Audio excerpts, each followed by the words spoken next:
We got a couple of preseason games and some roster cuts to talk about today. Let's jump right into it. You're Locked On Coyotes, your daily podcast on the Arizona Coyotes, part of the Locked On Podcast Network, your team every day.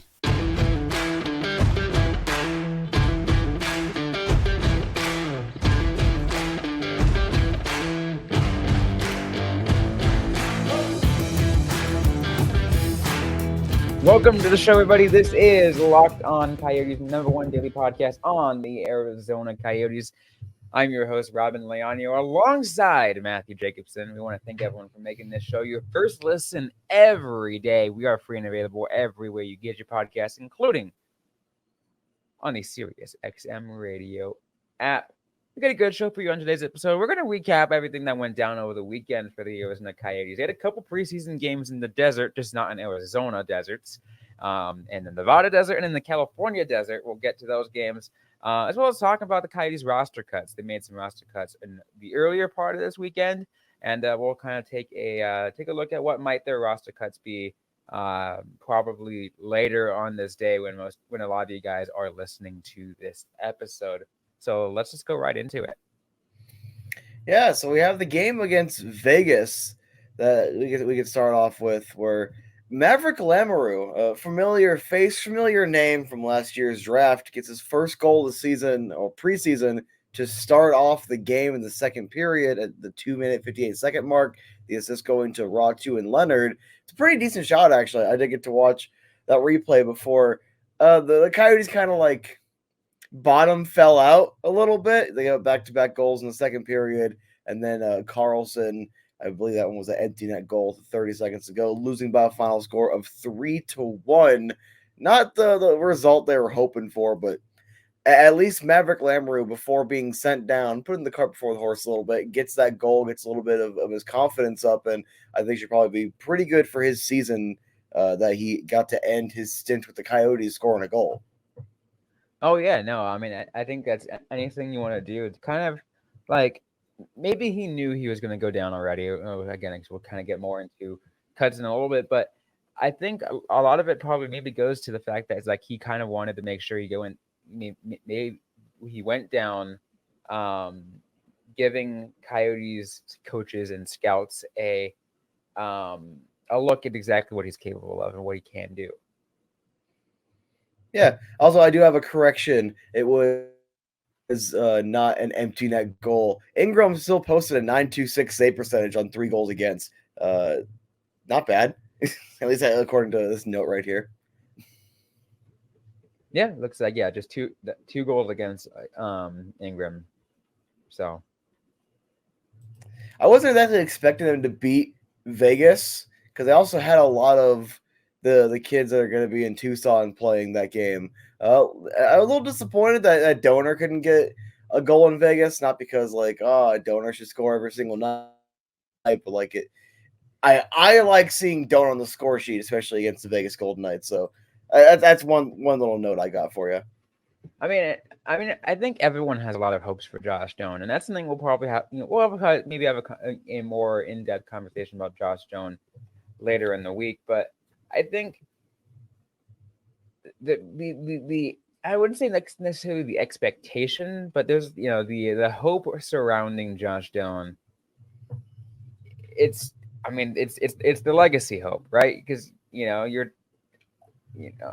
not only is he the son of the greatest Coyote to play the game, but also he played a couple years at ASU. He's a true Arizona-born kid, so everyone just wants to root him on every step of the way. Yep, you'll be able to root him on in Tucson because I'm calling it he'll be one of the cuts, even though he's had a really good training camp. Keep the momentum, unless you really want to give him like opening night. But I wouldn't be the one jumping on that bet. Then we have the game against the Ducks last night. It's the one in Palm Desert. Familiar name to Tucson fans, the audience, Carcone. Michael Carcone starts to scoring off. 9-minute 20-second mark on the power play. Donor and Soderstrom getting the assists there. Then Ryan Strome ties it up about 4 minutes later. Zach Sanford is actually a pretty decent preseason so far, and he'll end up playing in Tucson from Dumba and O'Brien. Then Jan Yannick getting a goal from Josh Doan, making it 3-1. But then with, this was like 20 seconds later, about 50 seconds to go in the second, Ryan Strome makes it 3-2. And that was just the first period. First period started off 5 goals shared between the Ducks and the Coyotes before they exchange them again in the second. I almost said Giroux, but Anaheim ties it up in the second. Gunther, then from the assist going to Cooley and Kerfoot on the power play with about 5 minutes to go in the second period, making it 4-3 heading into the third before you get a couple of Anaheim goals, both with about 30 seconds to go, making it 5-4 final. The Coyotes kind of felt like they should have had that one, to be honest, when they were up 3-1 at one point. I mean, not only that, but they were about to win it like in the final, couple minutes. They were so close before the Ducks not only tie it up, but then scored the game-winning goal within as the buzzer sounds. Like it's, that's one of the worst ways to lose. But I mean, hey, it's still they still made an exciting game. Again, 5-4. Like they also went 2 for 3 on their power plays while not surrendering a single power play goal against. And also, again, like the defense is mostly NHL minus, Kesselring, which Kesselring's good, but I just don't see him making the NHL roster right out of camp. You also had a lot of younger guys on the roster in general, like Kirkland, even though he's not an NHL talent, he'll be a Tucson player. Doan, obviously, Gunner, Cooley. So it's still cool that you see him staying in games, but I also figure this one's not going to mean that much in the long run. No, I see that being the case. I mean, I think the good thing is that the interesting thing is, and we'll get to this later on, but later on in the week. But a game like this, a preseason like this, even though a lot of the players are gonna be sent down by this point, really sets up for a second showdown between these two teams in Tucson later this week. Which Matt, you and I will be at for first game of the season. Yeah. So it'll also be a little closer to the actual NHL rosters. I would imagine that Doan wouldn't get cut until after that game. But as we'll touch on it a little bit later on in the show, but obviously Tucson's their training camp specifically starts tomorrow, so there's gonna be some cuts. Gonna be a good few cuts coming tomorrow. There will be some cuts, and we'll get to some of those predictions on what those cuts might look like in just a minute. But first, we are going to take a quick break to hear from our sponsors on the show. And today's episode is brought to you by eBay Motors. Passion, drive, and patience. What brings home the winning trophy is also what keeps your ride dead or alive. eBay Motors has everything you need to maintain your vehicle and level up to peak performance, from superchargers, roof racks, exhaust kits, LED headlights, and more. Whether you're into speed, power, or style, eBay Motors has you covered. With over 122 million parts for your number one ride or die, you'll always find exactly what you're looking for. And with eBay Guaranteed Fit, your part is guaranteed to fit your ride every time or your money back. Because with eBay Motors, you're burning rubber, not cash. With all the parts you need at the prices you want, it's easy to turn your car into the MVP and bring home that win. Keep your ride or die alive at ebaymotors.com. Eligible items only. Exclusions apply. eBay Guarantee Fit available only to U.S. customers. All right, so let's continue. The Tucson Roadrunners camp starts this week, and that means that expect a massive round of cuts tomorrow or today, based off when everyone's going to be listening to this episode. Mm-hmm. And now, because it's got to be that way, because the Tucson Roadrunners are going to be going into their own preseason games, because they kind of just help shake off some nerves and whatever. It happens a lot here, especially on the West Coast, especially in the Pacific Division. There are so many preseason games just because.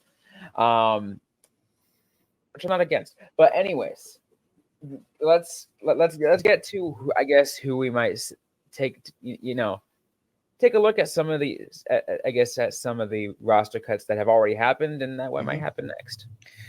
Yeah, it's a long list, and I'm just gonna try to keep it to the players that are a little more notable for one reason or another. So just kind of going up this list here. Forward Ben Boyd, Ryan Dzingel, defenseman Olu Levy. That one kind of sucks a little bit. Patrick Harper, forward Julian Lutz, who's going to be going to Green Bay of the USHL. Justin Kipke, Terrell Goldsmith, Colin Tyson, Reese Fatilli, Micah Miller, Michael Lombardi, and Hunter Drew, Cameron Hebig, Jared Moe. Massive amount of cuts, but at the same time, they had a lot of extra players because they had they had to fill 3 rosters. Yeah, no, that massive split squad weekend was just unbelievable.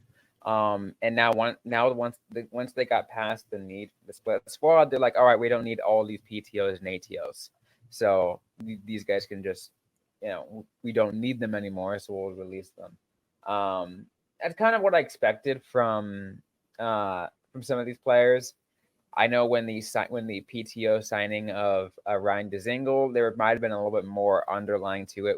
That we might have thought there would have been a little more to it, but then it ended up being exactly how it was for the rest of them. It was just like, all right, you were just here just as a body. We just needed a body. The thing with Dzingel is I actually was not expecting him to make the NHL team. We already had too many extra forward, but potentially, hey, we'll get you an AHL contract, which theoretically isn't exactly out of the realm of possibility. However, I feel like that would have already been announced, would have already happened. Sorry, it's been a couple of days. So not likely to happen, but that's kind of what I figured that route was going to be. And Olu Levy, I kind of similar, didn't expect him to make the NHL squad. I was hoping he would try to push for Tucson. I guess I just like having a little extra depth down there regardless. So both of them being cut and no word or suggestions that they'd be playing at Tucson. A little surprising. I'm not going to lie. Yeah, Other names like Fatilli, I Drew, do think a lot of it does have to go with, for example, Colin Tyson was on an ATO, I believe,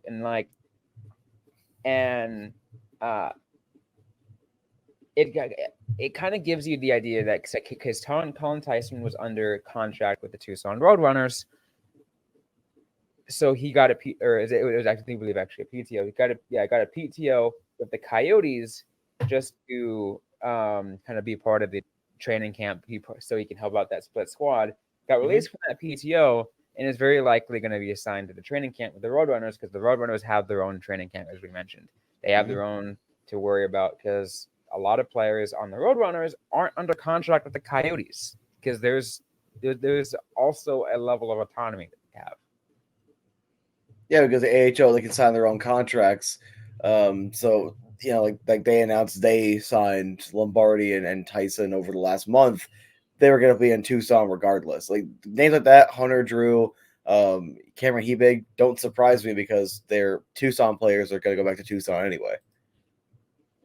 Yeah, and maybe that could be the case with Dzingel. Maybe they could announce it tomorrow or whatever, whenever, and be like, hey, the Tucson Roadrunners have signed Ryan Dzingel to an AHL contract. It's possible. Honestly, I don't foresee that happening. If it does happen, cool, good for him. But I just don't see it happening, because I don't know. It's just hard for me to envision it right now. Yeah, honestly, I wouldn't expect that. You got anything else for commenting on the cuts that have already happened, or would you like another word and then head into our projections for who's going to be cut over the next day or two? Let's get to that word for a little bit, and then we'll get to those projections. So we'll get to the other side in just a sec. And today's episode is brought to you by AG1, the daily foundational nutrition supplement that supports whole body health that I drink literally every day. I gave AG1 a try because I was sick and tired of having to take so many different supplements, having to remember to take those so many different supplements every day just to get all the nutritional value I could get in a single day. from a lot of different things, needing a boost in energy or immune system support. It just was too much. AG1 fixed that and took care of everything in just one package. All it is just a scoop of this amazing thing in a cup of water, and that's it. That's all it is. And it can contain 75 high quality ingredients that give me daily nutritional nutrients and support energy, focus, strength, clarity, gut health, immune system support, all that kind of things. And again, just in one package. Covering nutritional basis for the day literally couldn't be any easier. And it costs less than $3 a day. Pretty good if you ask me. And it's a really effective daily habit with high quality source ingredients. It's a win-win. If a comprehensive solution is what you need from your supplement routine, then try AG1 and get a free 1-year supply of vitamin D and 5 free AG1 travel packs with your first purchase. Go to drinkag1.com/NHL Network. That's drinkag1.com/NHL Network. So be sure to check it out. So let's continue on this episode of Locked On Coyotes. Once again, I want to thank everyone for making the show your first listen. We're free and available wherever you get your podcast, including on YouTube and the Sirius XM radio app. Let's continue, Matt, as we talk about what's going to happen this week. The next round of cuts, and there's a lot of other things we can talk about. We'll get some closing thoughts of what's going to happen later this week. But let's start off with the next round of cuts that we can foresee happening. Yep. A little side note, just a couple little fun nuggets for you. Lamoureux got sent back down. We forgot to mention that, and then Ty Emerson was claimed by San Jose. Couple little fun things just to throw out there. Former Roadrunner. As for the players I think would get cut immediately, it's probably gonna be a bigger cut. Ben McCartney, Zach Sanford, Milos Kellerman, Justin Kirkland, John Leonard, probably Travis Barron, pretty easy. Aku Ratu, don't see him making the roster out of camp. Vladislav Kolyachonok, Matt Villalta. I think it's pretty safe that massive list of what we already assume are going to be Roadrunners ends up getting cut tomorrow or on Tuesday. Yeah, because those are players that we never really envisioned making the final roster as a whole. They just needed to get some more experience, which is fine. Those are the players who are like true, like been a member of the Tucson Roadrunners, and that's their role. They are Tucson Roadrunners right now, and you can't really. And for the most part, for many of them, they're not really going to get past that. So it just at this point they just don't look ready. And this is something that, and I'll let you guys know. Before recording today, I was actually on the phone with a good friend of the show, JD Hernandez. He's the host of Locked On Ducks, and he's also the PA announcer for the Coachella Valley Firebirds. He was the PA announcer for the game again for this most recent game, Coyotes versus Ducks at Acrisure Arena in Palm Springs. So he gave me his 2 cents on what he saw, and he said, "Yeah, there are a decent amount of players out there who just don't look ready for NHL stage." And again, those players a number of those players are players that Matt you've mentioned. Yeah, because a lot of those guys are just AHL talent, which is fine. That's not exactly anything to scoff at because I can't play in the AHL. I probably couldn't even play in the ECHL, to be honest. But, that's where some guys are at. And then you're bringing in guys like Kirkland and Sanford to play in Tucson. I won't be surprised when that happens because who else would you send down? Like, you're not going to send down Liam O'Brien. He's your sandpaper at the bottom of the lineup that you're going to be a healthy scratch most of the time. You're not sending down Kerfoot. You're not sending down Carcone. Those aren't realistic. Donor, I don't see him getting sent down until the final round of cuts. I would like it if he's on the opening night roster just to get a couple of games, just your start of the season cup of tea before you go back down to Tucson. I would like that, but nothing more because while he's looked really good, I also don't want to rush him because a little cup of tea. Hey, you earned a couple of NHL games. Get back down there and have a leadership role within Tucson, and that's kind of what I hope happens. I mean, that makes sense. I think Josh Doan is the biggest question. And again, we're going to probably talk about him more in depth as we kind of preview certain players for the Coyotes. later this week, maybe even next week. But he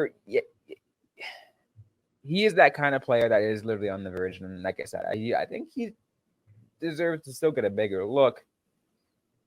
I like you mentioned earlier in this episode, I don't see him getting sent down until after the preseason game in Tucson. Because I feel like that's a pretty crucial game for preseason hockey, for preseason Coyotes hockey, the game in Tucson. Because it's truly technically the game at Palm Springs was a home game that counted as a home game for the Arizona Coyotes. So this next one coming up this weekend against the Ducks is also a home game, but this is like the closest preseason game we're gonna get until opening night. So I feel like that's why it's a very crucial game. Plus, it's also you're playing in the home arena of your AHL team, so you have a lot more eyes to say. Nah, let's be honest here. The reason it's a big game is because I get to make my hockey media debut. They gotta impress me. They gotta go out there and be like, "All right, Matt, we're gonna play for you. We're gonna go out there and score some goals, and Donor's gonna get a hat trick, and this take is gonna age very well, like fine wine, like this face." I'm gonna interview Josh Doan after the game. Interview Josh Doan, like, "All right. Good game, kid. Go back down to Tucson." What? Like what? We're already here in Tucson. Yeah, you're staying there. I hope your bags were packed. So you already moved into the apartment. Just move one. Technically, they're probably going to use the Tucson Roadrunners locker room. So just like, you don't even need to pack your stuff up. Just leave it there. Yes. I wonder if he has a Coyotes bag or if he's still using an ASU bag. That's a good question. I guess we'll have to find out. Yeah, well, I mean, for context, I never saw the hockey players' bags for the Sun Devils because they just had their stuff in their locker. It wouldn't make sense to have their bags. So I'm not sure. I'm not sure if he even had a Sun Devils bag, to be honest. I mean, you never know. Fun fact, a little bit, side note, a little personal thing, Matt. I carry around whenever I go on all my games and practices. I carry around an Arizona Kachinas bag. Oh, I thought you were going to talk about every time you go to Tucson, you do a cowbell. And even though I have a cowbell, my wife and I got it Five Below. I can't bring it because I'm professional. I'm not a fan of that game. Yeah, you can't have that fever. But it needs more cowbell. I don't understand it, but it's fun. Anyway, that's like the next major game, and then the final cuts should be right after that. Which will be fun to pay attention to, and as we're getting really close to the the regular season starting. We're only like a little over a week away now at this point, right? I just don't like how opening night is until after October 1st. Still, I thought we were already supposed to be back where the 1st of October is opening night again. I remember it was at a different point. I can't remember exactly, but yes, you're right. Maybe it's the way the season's been. The whole COVID year screwed everything up. That's all I'll say. It just screwed everything up. But at the very least, this weekend we get to watch ASU beat up on the Wildcats club team. Oh, okay. You already went there. I was going to say, at least we get to see that is coming out this week. UVA versus ASU hockey this weekend on Friday at the Mullet Arena. Best I'm not sure. I'm not sure if you're gonna be there, Matt. I'm gonna be there. I'm gonna be repping my U of A gear. Well, I mean, I have to be there. I work there, so I'll be making sure the seats are working and then whatever. Are you just gonna make sure my seat specifically doesn't work because I'm wearing U of A gear? Yeah. What seat are you sitting in? I'll go out of my way to loosen up the bolts so you fall as soon as you sit down. I mean, if there's a way I get money out of it, then sure. No. Or I'll just remove the actual seat. I will literally you need to tell me where your ticket is. I will just go to your seat, remove the actual seat, and just say good luck. Good luck rooting for the Wildcats. No pity for the kitty. And then after you leave, okay. I don't need to sit down. I don't need to sit down. Yeah, go ahead. Stand up. Stand up the entire show, Robyn. Oh, I will. Anyway. No, done.